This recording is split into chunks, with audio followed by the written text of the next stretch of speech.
Hi everyone, hope you've been well. I hope you're doing better than before. I hope you're finding grace in every season and finding joy.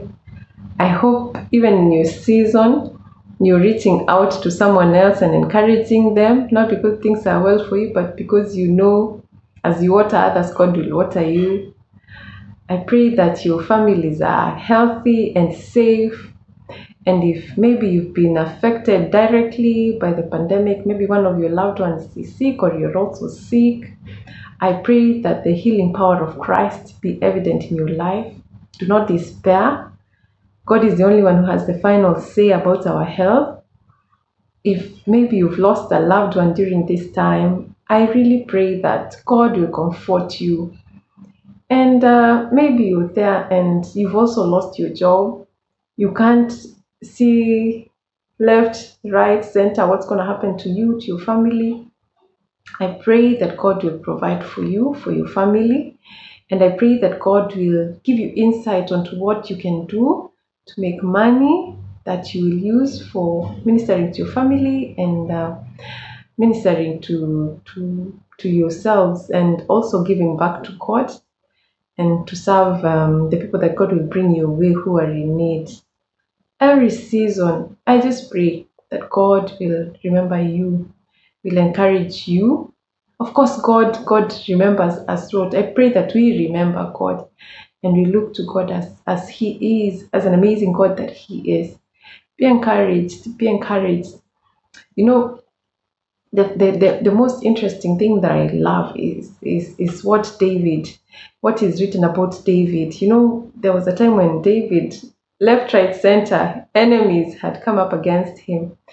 And one day he was pursuing other people, and then when he was pursuing other people with his army, they went back to their camp and found that after going into such a war, other enemies came to his camp and now disappeared with all his children and his army's children. It's like when had gone to work, someone came and wiped away everything they had, and they were so discouraged. And the Bible records that David encouraged himself in the Lord.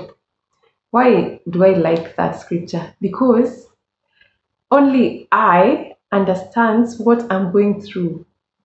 I can explain it to my spouse or to my children or to my friends, but only I knows the real pain of the shoe that I'm wearing. So I am the best person that can encourage myself in the Lord. And when we start encouraging ourselves in the Lord, God opens our eyes to see from His perspective. Because when we start encouraging ourselves in the Lord, it means we are looking to Him, we are trusting Him, we are waiting on Him. And this is my prayer for you and I, that we will encourage ourselves in the Lord.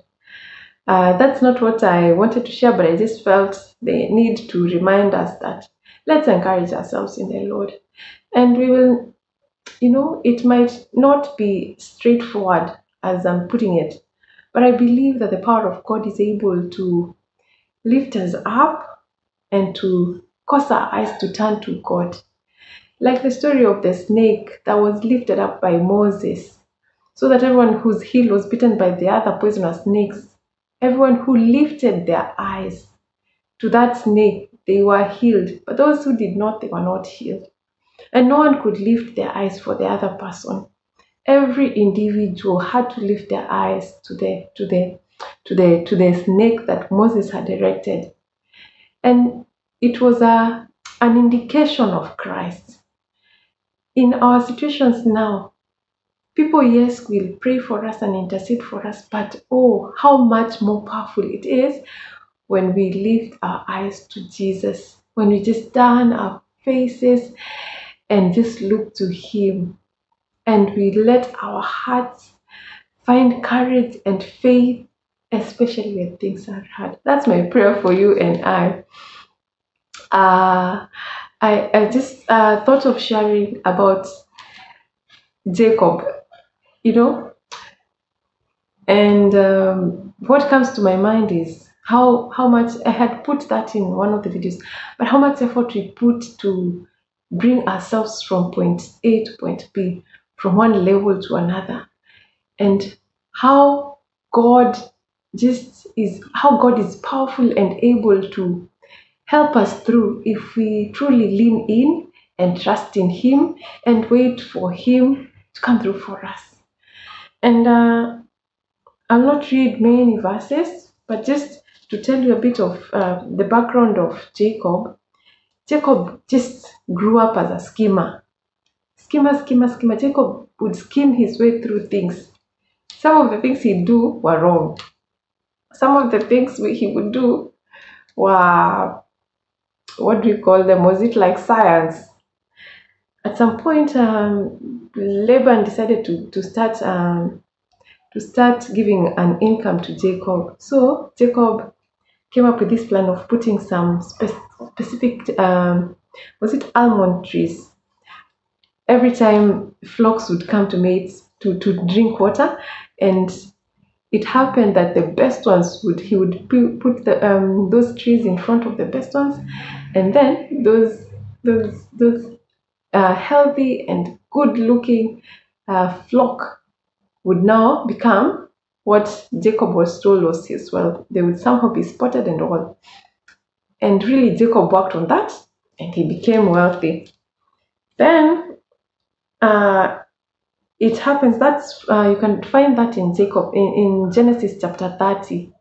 Then when you go to verse 31, Jacob just happens to hear the sons of Laban talking about how Jacob is prospering from the wealth of father. Jealousy has come in. The fruit of Jacob's efforts. Now he's in someone's home. Of course, it's a relative, but jealousy has checked in because people are like, this guy is just getting rich out of our father's wealth. All this is ours, Now Jacob is afraid. One of the things that is happening to him, he's afraid. So he realizes, hey, I need to scheme my way out again. Jacob prepares his entire family and they disappear. They just disappear like that. He didn't even tell his uncle goodbye. Okay, he's scheming again. Well, of course, the uncle was not happy, so they met and, first things first, when they were disappearing, Rachel's wife also stole an idol. So first the uncle was pursuing Jacob and saying that Jacob has stolen his idol. So his second scheming in this house did not also go well, like it wasn't a peaceful goodbye. But anyway, they made peace with their uncle. Then Jacob realizes, memories back. Oh, I swindled my brother. Schemer. Now he is going back home. And he is now thinking of how to keep safe or save some of his flocks. Now he's scheming. So how do I meet my brother Esau or my brother Esau? And just in case he attacks me, I'll save this. I'll save this side of my family. Should I split my family? At least this one will die first. He's scheming. But something beautiful happened. He schemed, of course. He split his family. He did so many things. He put some gifts for Esau. Yani, he planned. For those of you who don't know, Yani, that's a Swahili word. But I think the best thing that happened was when Jacob met God. Finally, really effort. But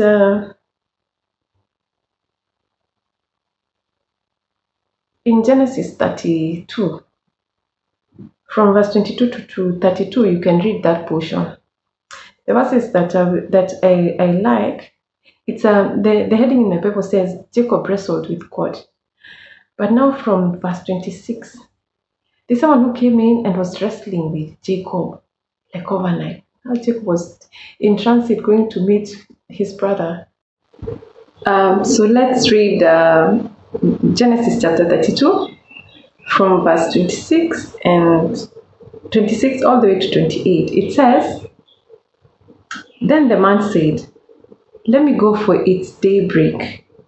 But Jacob replied, I will not let you go unless you bless me. The man asked him, what is your name? Jacob, he answered. Then the man said, your name will no longer be Jacob, but Israel, because you have struggled with God and with humans and have overcome. Jacob had wrestled with God the whole night. God had to touch the socket of his hip and dislocated it, but Jacob did not let go of God until he was blessed. We're just talking about the way Jacob was a schemer and he was always planning things, planning things, planning things. So his identity was hugely pegged on how his behavior also became. Then God comes to Jacob and he kind of asks Jacob, what do you want? And Jacob says, I want to be blessed. And I thank God for the prayer that Jacob said, the prayer that Jacob made to God. When he asked God to bless him, God didn't start saying, you will be richer, you will be. God asked something very specific. What's your name?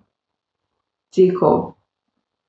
Jacob, the person who has already swindled, the person who swindled his brother, the person who is now scheming to meet his brother, the person who is scheming on this other side with Laban, the person who's scheming on this other side with the mother.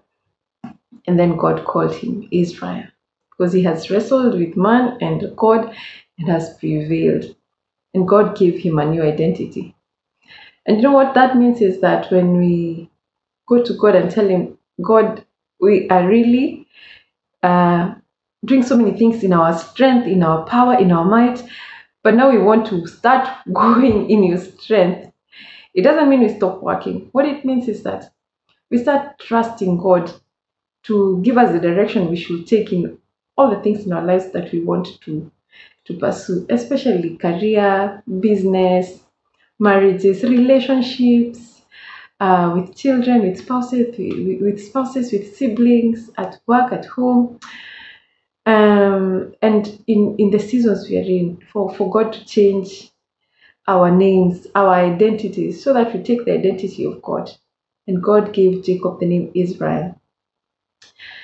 And I don't know about you, but what I've seen is that many times when we end up scheming, when I end up scheming, I plan, I do this, I do that, I do this, I do that, and I still release it to God. God blocks some plans that I'm making. I can try and try and try, and then at some point I realize it's actually not working, but I keep pushing and pushing and pushing until God completely blocks that door, because I initially started by telling him, you know what, God, this is what I'm doing, but I want your will to be done. It's usually a good prayer to make. Like when we have any prayer request, any prayer needs, and we submit it to God, what we are indirectly saying is that this is what I want, but I acknowledge that I am not wiser, but you are wiser. And you see the end from the beginning, and you see what will be a blessing or what will be a curse in my life. So when we release these things to God, God takes them and gives us what we actually need. Then in the process, that is how many of our prayers are answered. Many of our prayers are not answered. And in answering, the time it takes for God to answer us is also different. Case in point, I remember there's a time I wanted to travel with one of my nannies. And so, the way you get a nanny, ladies will maybe identify with this more. But the way you have someone you settle with and you like them and you want to maybe shift, and you want to shift with them, and you approach them and you tell them this is what we have in mind. So I was in that situation, and I asked my nanny to go with us, and we as a family we told God this is what we want, and we released it to God's hands. So we started the process first. Before we started the process of moving with our nanny, we started by asking her, of course she also had questions, so we addressed all the questions, and then we waited for an answer. So one day she would come and say yes, then the next day she would come and say no, she will not go, then the next day she will come and say yes. And of course, not that it was someone who was just changing mind like that. There were there were heavy decisions she also needed to make, dependence on her, and people who were totally almost dependent on her being around. So we still went on pushing this. We then finally we settled, and then she said yes, she was gonna move with us. Then it's our lives. So yes, so now that you're moving, like you need to make the necessary changes. If you need documents, you need to get them prepared. So we start the process for getting documents. Wow. Again, we've released it to God, and this is it. And you want someone who, for people with children, you want someone who connects well with your child, who takes care of your child with a clean heart. So we started looking for documents. We go to this side, it's not working. We go to this side, it's not working. We go to this side, it's not working. And we kept pushing. And then I think some signs started appearing. But it was like, I want to go with this lady. I want to be with this lady. She's really been a blessing in my life, and I want to go with her. So whatever signs I'd see, I'd ignore and be like, keep skimming, keep skimming. What else can we do? Who do we know? How can we go about this? We need to circumvent this. And then it got to a point, and I realized, and as a family, we realized we were putting a lot of strength in this thing. So we released it to God and told him, what, God, when you're pushing something like this, and we're really pushing, it's like every door is closing, maybe we should stop and let's see what your plan really is. So we released it to God. And then on one of those, the way your weekends are, go visiting, and you're visiting with a friend, and that's when most nannies get off days. So I had apparently received a text message, but I had not seen. Oh, so they back home, I decided to check my phone, and I find a message telling me the relationship with the nanny is over. What? And I'm thinking, I thought we anyway, I thought we had this good relationship going, just like that. And then it's like God was opening my eyes to see how, now in retrospect, there were many signs that He had given me to stop this process, but I was bent on it. And just that question asked, then now came to mind, what if someone had bailed on me, like when I was somewhere where they were the only people that I had around, and I needed their help? It would have been worse. And then just in that process, not just releasing it to God, I also want to encourage you to always listen to your parents. It doesn't matter what your age is. When God says honor your parents, honor them. My mom had suggested before. My mom had already told me, recommended to me to use to take my cousin instead, a relative instead of a nanny. And I was like, no, the way we say things about relatives, no. Then it happens. Now I had no choice but to follow what my mother had said, because someone bailed on me in the evening. And just like that, I decided, okay, I called back my mom and tell her, now I'm going with your decision.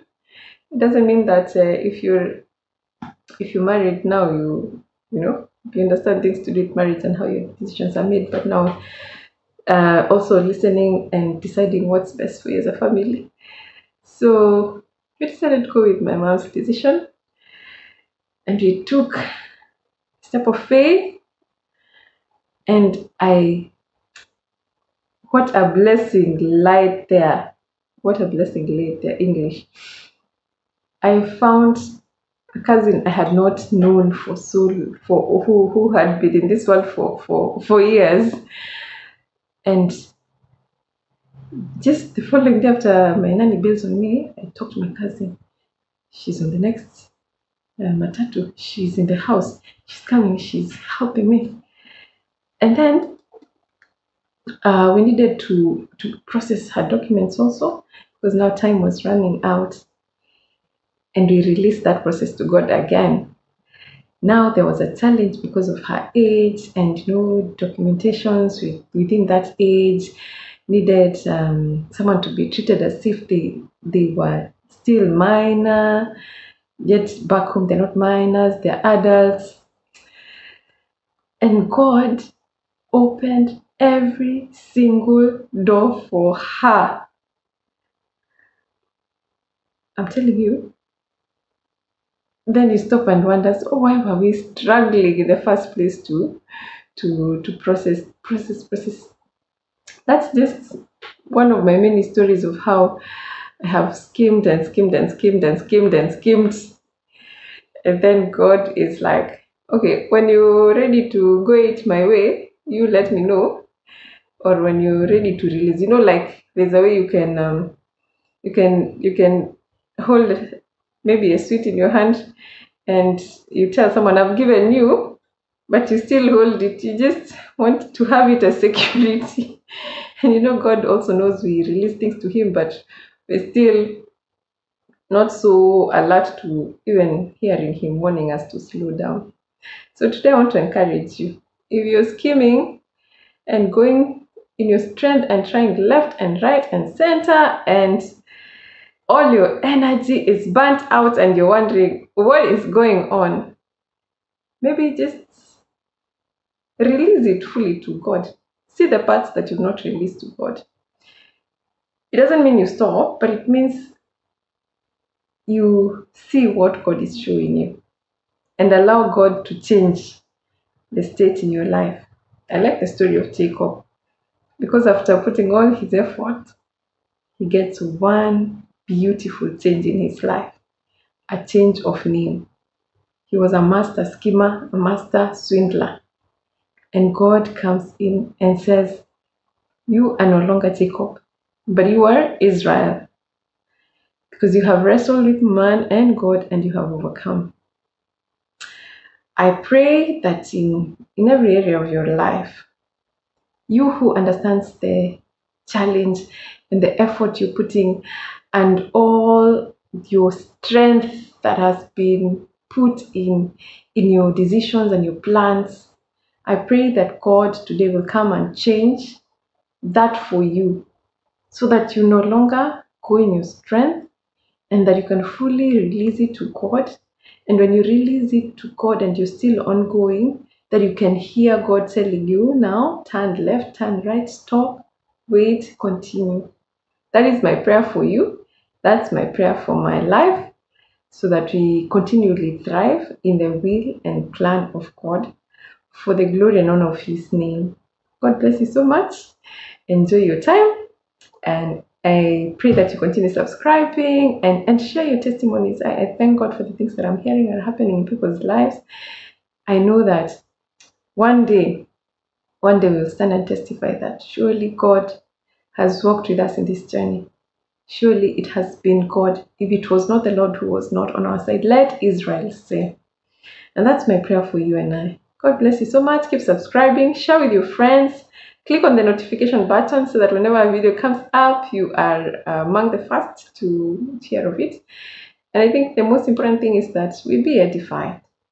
That after all is said and done, it's not just about me having several subscribers and likes and comments, that our hearts shall truly, truly, truly be connected to God and receive from God, and we shall grow. And His growth shall be evident in every area of our lives. Thank you so much. God bless you.